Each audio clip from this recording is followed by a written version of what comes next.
Lakeland Public Television's Common Ground is brought to you by the Minnesota Arts and Cultural Heritage Fund.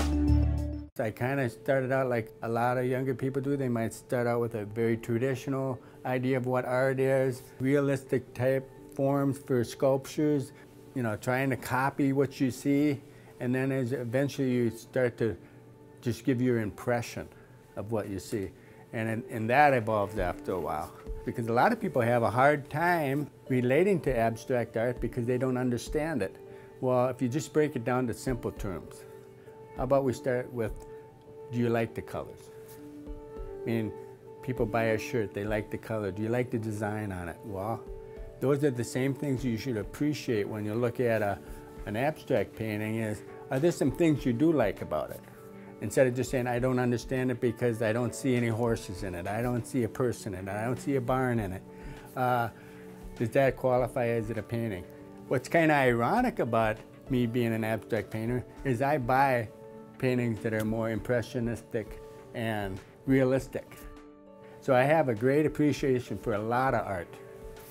Today I'm going to work on a new series of paintings that I'm working on, but it's basically a drawing painting.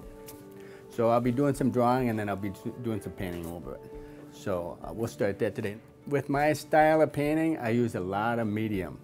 So there's some pigment involved, but there's a lot of medium. I like building up the surface and medium becomes transparent. Okay, so we'll start out here with a drawing process. And basically what it's called a gesture drawing, which is just a lot of movement in with a drawing instrument. So what I'm going to do is, this is charcoal and this is blank canvas, so I'm going to just make some lines and then we'll work with those lines. The painting is developed from the beginning. I don't have an idea right now. So as we go through the painting, it develops and evolves, and sometimes I subtract or add on. So we'll start with a little drawing here. Now I've just put some charcoal on there. Now, like I was saying, I like to use a lot of medium.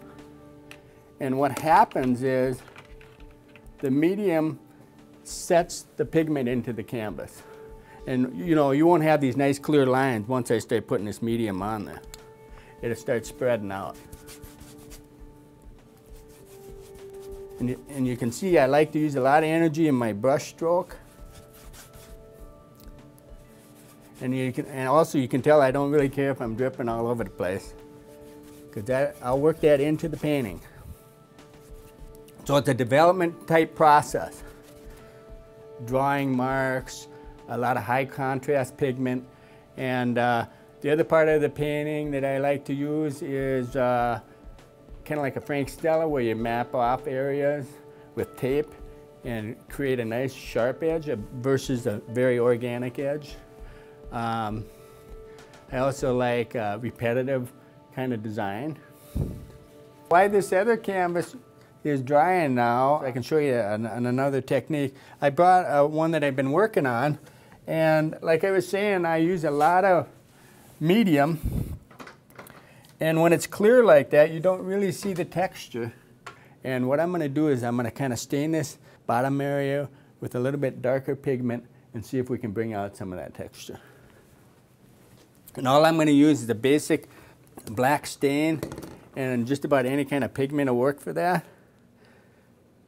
Another little technique I like to use is leave a little bit of a line between these areas where the water is running. That leaves a part of the old painting still there.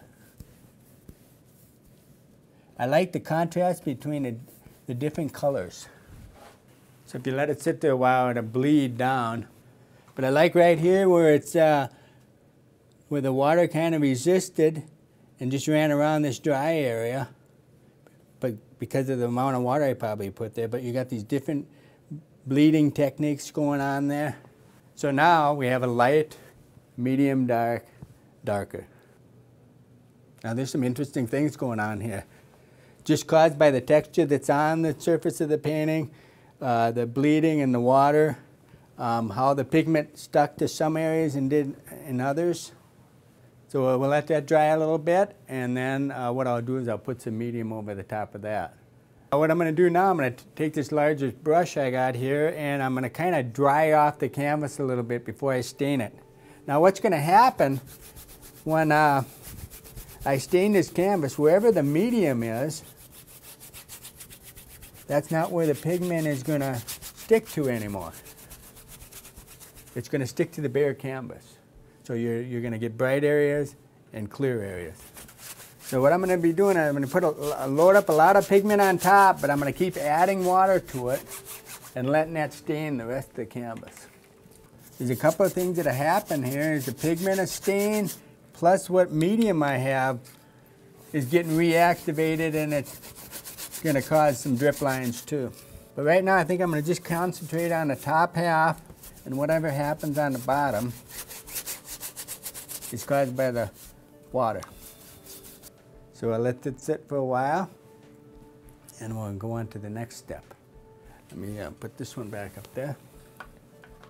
That's one thing about doing a series of paintings is it does take time for the paint to dry. Now acrylics dry fairly fast, depending on how much liquid you use. While this is drying, I can work on another one, and I can get back to it within a reasonable amount of time. So I'm always energetically trying to work on the surface, not worrying about if the brush strokes are all going the same way. What I'm going to do now is I'm going to show you a technique I use to get a hard line, and that's basically using some tape and then sealing the edges so no paint gets behind it. Part of my style is about threefold. It's the heavy paintbrush style, the repetitive designs that I like to do, like, you know, these drip things are happening here. That's repetitive.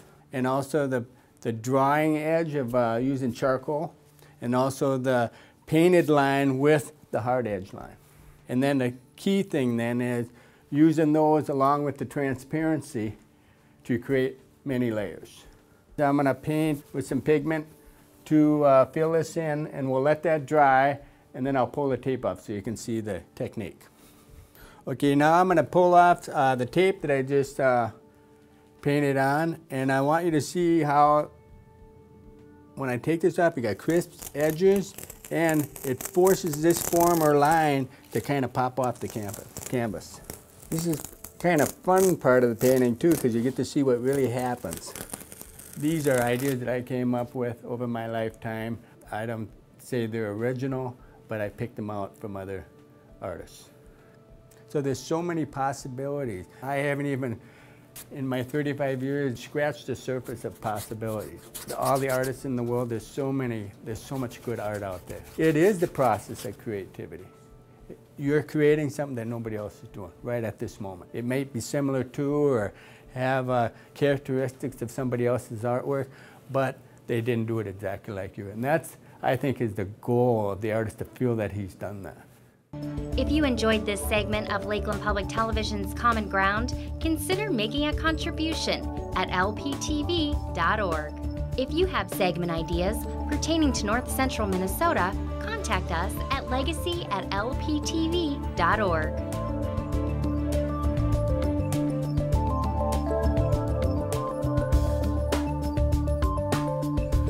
Common Ground is funded by the Minnesota Arts and Cultural Heritage Fund by the vote of the people on November 4th, 2008.